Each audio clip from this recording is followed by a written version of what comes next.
This is the Extra Point Podcast. During this podcast, we will dive deeper into our Sunday teaching and share practical next steps for your faith journey. Now, let's kick off the Extra Point.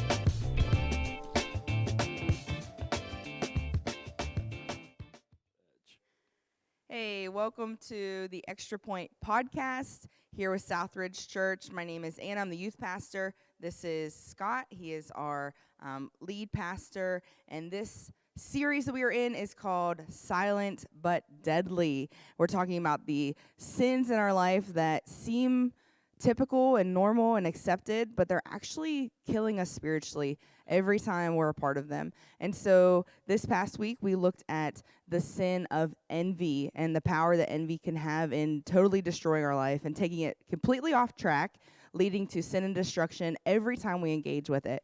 So one of the points that you talked about, Scott, was if you don't own it, you can't change it. Would you like to go deeper with that with us today? Yeah, I got that idea actually from when I had cable installed at my house whenever I was renting, like 13, 14 years ago. They wouldn't drill a hole in the wall to bring the cable inside because I didn't own the place. And the guy literally said, I can't change it if you don't own it. Like, I can't make changes to the structure. I was like, oh, my gosh. All right. In the moment, that was very frustrating. But I called the landlord. She owned it, so she was able to change it. And so I got my cable.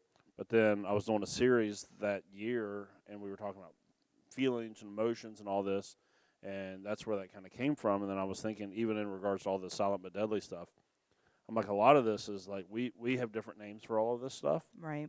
Like, we're going to talk a little bit about loopholes this weekend, but like we have different names for all of this stuff that we've been dealing with, so therefore we don't we don't ever end up having to deal with it. Yeah, we don't really see it as it is, like for what it is. Yeah, like with envy, like you there's people that are dissatisfied with their spouse.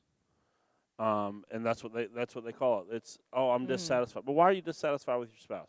Oh, because you saw someone else's spouse doing something that you wish that yours did, and you're envious of that relationship. But what in you, it just has created. Oh, I'm just it's emptiness, it's dissatisfaction. Those are okay things to be, right? Like, Right. no, or it'll be like, why do you need all the stuff that you say that you need? Oh, I like nice stuff. I like nice stuff. That's what we say. We go, no, what happened was you saw someone else with it, and that's what you wanted. Yeah. You saw someone else with it, and you thought, well, this is what other people in my station of life are doing, and so therefore I want it, right? And what sucks about envy is, and really with all of these sins, is they always lead to sin, and it always leads to bad decisions, right? So, like, I remember early on in mine and Megan's marriage, I in my opinion, we were making some financial decisions that I didn't think were super wise, but I was still part of them anyway, so still my fault.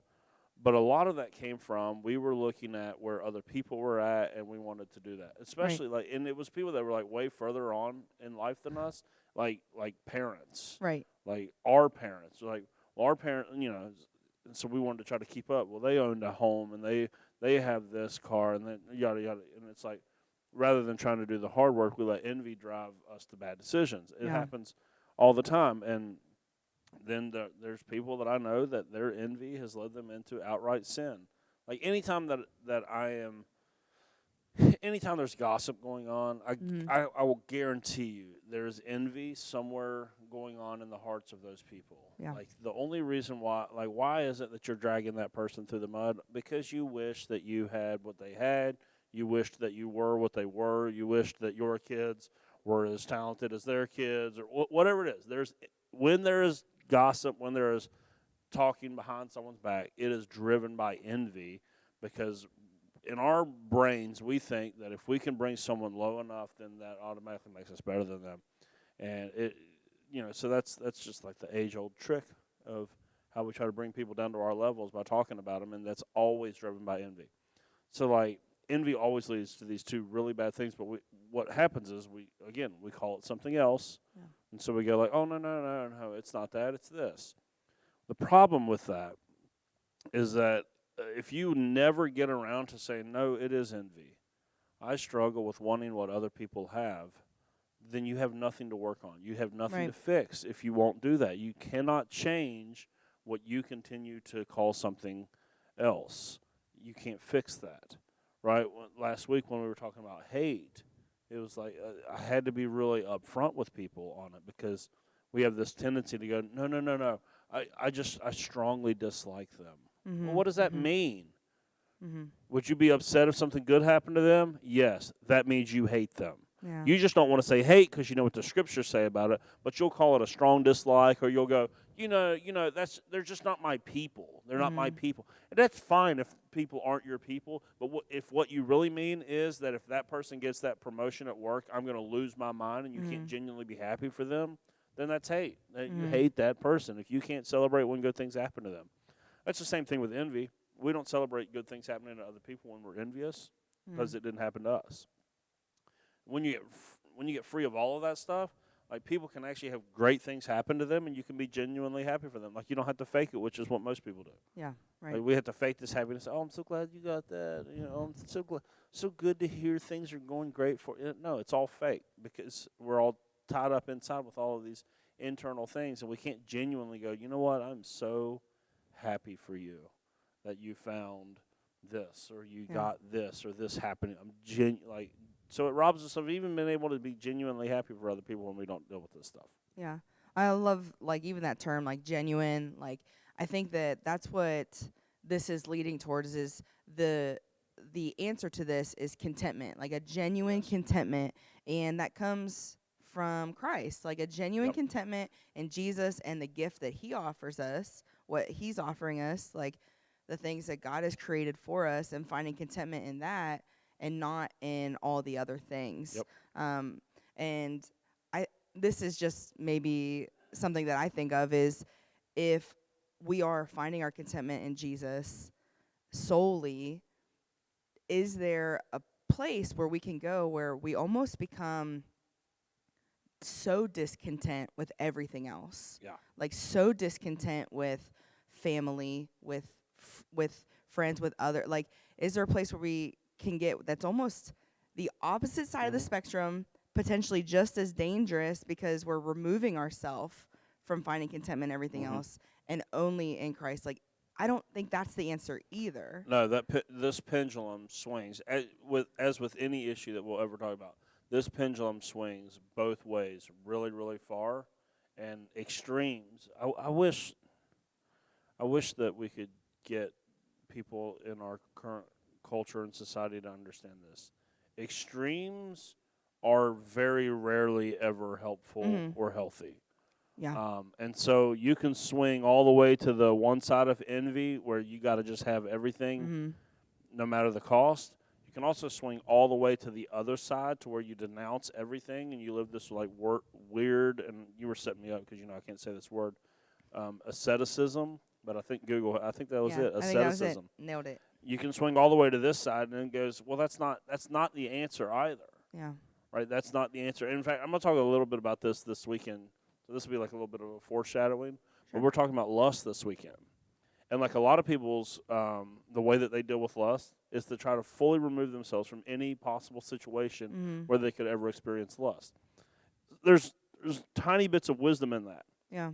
But what is the more Jesus-like response is to be able to see people, no matter who they are, what they're wearing, or any situation like that, as Jesus sees them. Yeah. Because, truth be told, no matter how good of barriers you put up in your life, you're not going to be able to escape all of it. Yeah. And so you have to learn how to deal with, all right, it's going to get put right in your face. Yeah. If you don't have things squared away in your mind in regards to this, those moments that all your barriers didn't work, they didn't keep everything away from you. So you can't swing all the way to this far asceticism over here where it's I don't want anything to do with anything, nothing. That's I know I've heard maybe I don't know anyone. I've heard of Christian families though just tormenting their kids with a poverty gospel where it's no, we're gonna suffer for Jesus. It's goodness gracious, let the kids have some ice cream or something. no, man, that's money that could be going to missions work. Like, no, that's not the answer either. It's like I was talking about with the rich young ruler. Like, it's being able to have stuff without stuff having you. Yeah. Right, and this is the case with all of our desire. The reason why so many people have an unhealthy relationship with something like alcohol is because it swings so far to one side, and they go, well, it either has to be me, with a lampshade on my head, Yeah. or I'm teetotaling, hating everybody that has anything to do with it. On this side, it's like, goodness gracious, like just it swings so far both ways, and neither one tends to be super helpful. And I'm not saying that if you're a teetotaler, don't drink out. I'm saying that attitude where you are judgy towards people that do Yeah. is the unhelpful part of that swing. But like just in all of our desires, there's like far extremes that if we could just find the middle ground, just sometimes. Yeah. But yeah, asceticism is just not gonna work either. It's just not a people were trying this already in the first century. They thought that this is the way that I will honor Christ. So you would find these communities that totally remove themselves from anybody and everything worldly whatsoever. Well, what sort of it was actually a group of people like this that when Jesus in Matthew chapter 5 starts talking about being salt and light, it was this group that he had in mind. It was a group of people that were essentially living underground where there was no light. They were living really close to the Dead Sea where there's a whole bunch of salt, which is why he's using these examples of salt and life. And they were Christians, but living totally underground. What sort of effect were they having on the culture? They weren't having any effect. So you can't swing all the way that way either. It's like what the New Testament tells us is we're to be in the world, just not of the world. Yeah.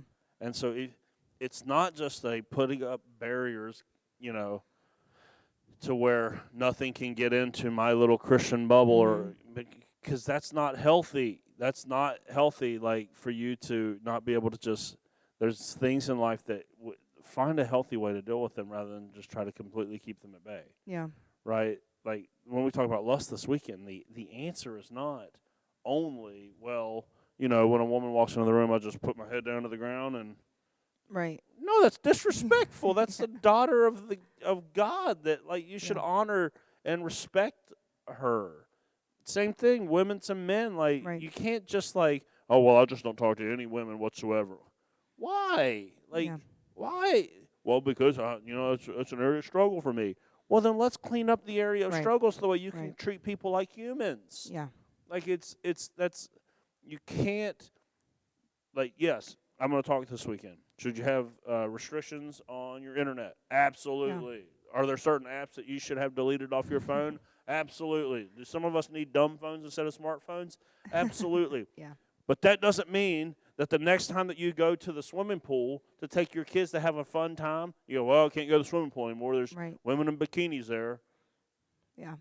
How are you going to handle that? Yeah. If your goal is only one night, we just stay in our little Christian mode, we don't ever do nothing, we just keep us away from everybody. Yeah. And so this envy thing, it swings both really, really extreme towards I got to have everything. It also swings towards this unhealthiness where it's like I'm a hoarder now of everything, and everything I do I could reason like, oh, that's money that could be given to the kingdom. Yeah. Like, it's like, gosh, neither one of those is very faithful to the scriptures. Yeah, no, I agree. And I think as we continue in this series, we're going to continue to see that tension of one side versus the other when really there is the messy middle. And so I'm excited to see where we go in this series because I think these are topics and situations that are so real in our culture, and they are affecting us, whether we want to believe that or not. And so seeing it and owning it for what it is so that we can see it change in our life is going to be huge. And then being able to really address the Jesus side of it, is going to be the momentum to see that change. Yeah.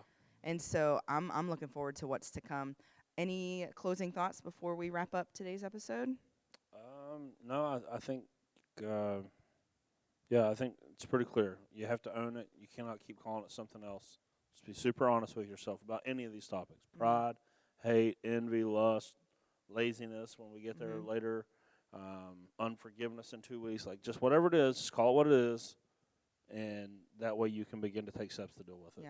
Yeah. Well, thank you so much for joining us today. I want to encourage you, if you start to feel like things are owning you and you're not owning things, use that as a red flag, a marker to take that step towards Jesus, to recognize that, to own it, to see him start to change things in your life, in your mind. It starts kind of in our thoughts and in our hearts, and then we can see it start to change our lives and those around us, so that people can see the gospel in our life and people can be encouraged for the hope that there is in Jesus now and forever. We're so thankful you're with us at the Extra Point podcast. Stay tuned for this weekend's service, and we will catch back with you on the next episode. Bye. Thanks for tuning in to The Extra Point. Be sure to subscribe to the Southridge Church podcast and tune in every Wednesday for another episode of The Extra Point.